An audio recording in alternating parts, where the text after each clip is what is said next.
ازيكم حبايبي، يا رب كلكم تكونوا بخير. النهارده هنعمل وصفة سريعة سهلة كده، هتعمليها في ربع ساعة. جاية مستعجلة من الشغل والولاد جايين من المدرسة جعانين، فأسهل وصفة ممكن تعمليها وأسرعهم كمان وطعمها لذيذ في نفس الوقت. هنعمل ايه؟ هنعمل شوية مكرونة باللحمة المفرومة. يلا بقى نسمي الله ونبدأ ونشوف هنعملها ازاي مع بعض.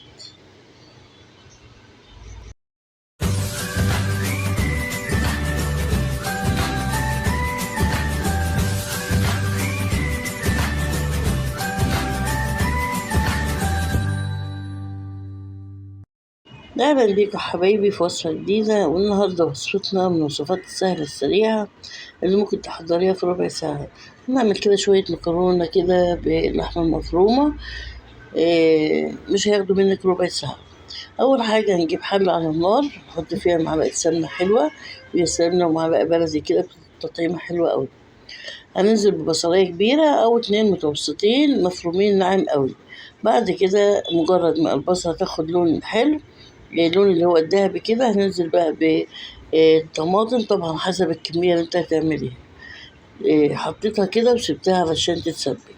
بالنسبة بقى للعين التانية، أنا حطيت عليها حلة فيها مية، مجرد ما غليت حطيت زيت وملح، والمية لما غليت هتنزلنا بقى بالمكرونة.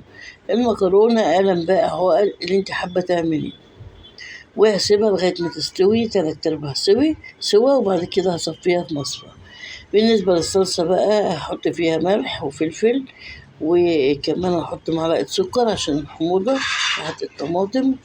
وهنزل باللحمة تاخد كده غلوتين في الطماطم، وهسيبها يعني بتاع 10 دقايق كده. وبعد كده هنزل بقى، صفيت خلاص المكرونة وبقت تمام، هنزل بيها على اللحمة بالشكل اللي انتوا شايفينه ده كده، وتقلبتين كده ومتاخدش دقيقتين، وبنزلها من على النار. كل الحكاية مكملش ربع ساعة. يعني مستعجلة، جاية بقى من الشغل مستعجلة، أو الولاد جايين من المدرسة جعانين، هتعمل لهم الوصفة دي سهلة وسريعة، وفي نفس الوقت طعمها حلو. وصفتنا كده خلصت، أشوفكم بخير، باي باي.